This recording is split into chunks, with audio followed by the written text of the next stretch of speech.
Quando se fala de Blade Runner, sempre se destaca como esse filme é revolucionário, como ele tem uma história de ficção científica extremamente bonita e profunda. Além disso, também sempre se fala como esse longa é visualmente espetacular. E com muita razão.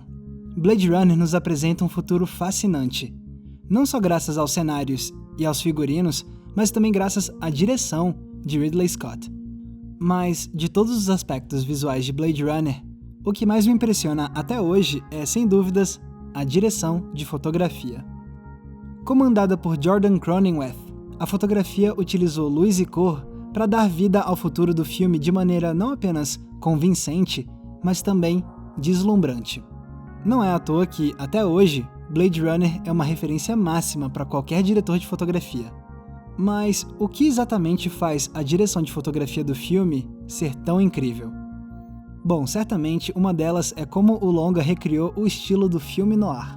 Se você viu o nosso episódio recente sobre essa estética, você vai lembrar que eu apontei quais elementos de roteiro Blade Runner pegou do filme noir. Mas o que eu não detalhei naquele vídeo é como o longa também usa técnicas clássicas desse estilo na direção de fotografia. A principal delas é o contraste muito intenso entre luz e sombra. Frequentemente, os personagens aparecem mergulhados na escuridão, sem terem o rosto iluminado por completo. Aqui, por exemplo, a gente tem o clássico rosto dividido na metade entre claro e escuro. Já essa cena aqui tem outro elemento recorrente do filme noir, a sombra das persianas recaindo no personagem. Mas o contraste mais usado em Blade Runner é aquele obtido com uma luz de fundo muito intensa que se opõe ao rosto iluminado com baixa intensidade. Repara como em vários momentos o fundo é bem mais claro do que o personagem em primeiro plano. E sem contar os momentos em que o contraste vai ser bem mais alto e a gente vai ver apenas as silhuetas dos personagens. Só que, por mais que Blade Runner tenha seguido muitos passos do filme noir clássico, ele tem um elemento visual que o noir não tem: a cor. E isso vai ser essencial para como o longa conta sua história. Por mais que os figurinos e boa parte do cenário sejam majoritariamente de tons escuros, o filme vai ter um forte senso de cor na iluminação. Em especial, duas cores se sobressaem em Blade Runner: o azul e o amarelo. Isso fica ainda mais evidente quando a gente separa os planos do filme e monta eles como se fossem um mosaico. Olha como durante a introdução predomina o azul. Depois, o amarelo ganha destaque pela primeira vez. E pelo restante do filme, você vai ter grandes blocos da história que se alternam entre as duas tonalidades.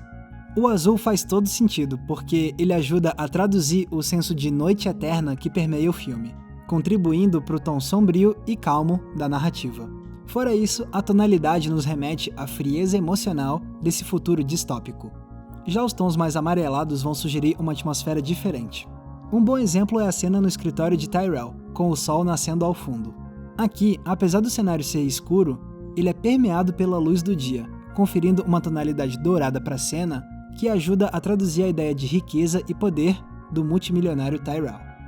E não por coincidência, a gente vai ver o tom amarelado na cena do apartamento desse personagem, iluminado a velas. Aqui, a iluminação dourada remete também à ideia de um ser elevado e divino, o que faz bastante sentido. Afinal, para os replicantes, o Tyrell é literalmente o criador. Tendo dito tudo isso, também é importante apontar que em alguns momentos, o azul e o amarelo vão estar presentes simultaneamente na tela. Falando em cor, a gente não pode esquecer de outro elemento fundamental da fotografia de Blade Runner: o neon. E ele não tá ali à toa. O uso desse tipo de iluminação foi inspirado nos setores comerciais de algumas metrópoles asiáticas dos anos 80, que usaram muito neon. E isso tem tudo a ver com o fato da Los Angeles do filme ser uma cidade multiétnica, onde a cultura asiática permeia as ruas. Além disso, essa iluminação é essencial para criar o humor do ambiente, já que a intensidade do neon colabora para criar o sentimento de que essa é uma cidade com ruas vibrantes e agitadas. Aliás, isso é outra característica crucial da fotografia em Blade Runner: a maneira como a luz dá vida para os cenários, fazendo a Los Angeles do futuro parecer um lugar tão convincente. Eu adoro, por exemplo, como o filme combina luz e fumaça. Nas ruas, por exemplo, ela traduz a poluição da cidade. No apartamento do Deckard, ela cria um senso maior de profundidade espacial. Já no prédio onde acontece o clímax, a fumaça nos passa a ideia de poeira, nos fazendo entender o estado decadente desse edifício. E a fumaça cria todos esses efeitos ao mesmo tempo em que dá volume e textura para a luz, como se ela fosse palpável. Além disso, em muitas cenas de ambiente fechado, a gente vê uma luz muito forte entrando pelas janelas. Segundo o diretor Ridley Scott, isso foi diretamente inspirado em Cidadão Kane. Com essa luz que sempre consegue entrar mesmo nos lugares mais fechados, a intenção do cineasta era trazer um sentimento de invasão de privacidade. E isso funciona porque esse é um futuro distópico, onde autoridade, vigilância e opressão desempenham um grande papel. E repara como essas luzes invasoras muitas vezes vão se mover. É um detalhe que eu adoro. A gente não sabe exatamente a fonte dessas luzes dinâmicas, mas a gente já tem uma ideia, graças aos zeppelins publicitários e aos carros voadores da polícia que a gente vê em outros momentos. O propósito por trás dessa estratégia é criar imersão. Ao mostrar as luzes que se movem, mas sem revelar de onde elas vêm, o filme nos relembra sutilmente que tem outras coisas acontecendo para além do quadro. Isso é o filme nos mostrando que existe todo um mundo que vive e respira independentemente das ações dos protagonistas, o que apenas contribui para tornar essa realidade ainda mais convincente. E falando em luzes dinâmicas, tem outro trecho que merece destaque: a cena no escritório do Tyrell. Aqui eles posicionaram no chão bandejas com fundos espelhados e cheios de água. E depois eles jogaram uma luz forte nessas bandejas, porque assim o reflexo da luz ia para as paredes e ficava se mexendo de acordo com o movimento da água. O efeito final é esse senso de que você está vendo algo que saiu de um sonho. Tudo isso que a gente analisou hoje deixa muito claro como é merecida a fama que Blade Runner conquistou de obra-prima cinematográfica. Usando a fotografia para criar cenas e ambientes oníricos, ao mesmo tempo em que nos remete à elegância do filme noir, Blade Runner cria uma experiência visual como nunca tinha sido visto antes no cinema. E quem viu o novo filme já sabe que a continuação não só honrou muito bem a direção de fotografia do original, como também expandiu ela com maestria. E assim a gente fica feliz com a certeza de que Blade Runner ainda é, e sempre vai ser, uma obra de visual único. Então é isso, galera. Muito obrigado por terem conferido o episódio de hoje.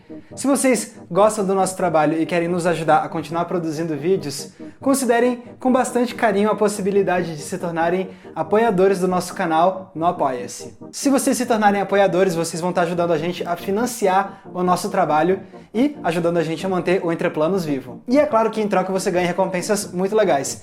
Tem bastidores do canal, tem recomendações de filme toda semana, tem live exclusiva para apoiadores todo mês, tem até mesmo o nosso Cineclube Entre Planos, no qual uma vez por mês a gente assiste um filme e depois faz um debate sobre ele via videoconferência. Para se tornar um apoiador, basta você acessar o endereço que está aparecendo aqui embaixo no cantinho ou simplesmente clicar no link que eu vou deixar aqui embaixo na descrição. Se vocês quiserem me acompanhar nas redes sociais, é só procurar usando os nomes que estão aparecendo aqui embaixo. E não se esqueçam, é claro, de curtir esse vídeo e se inscrever aqui no Entre Planos para não perder nenhum dos nossos episódios. Mais uma vez, muito obrigado pela audiência, um abraço e até a próxima sessão.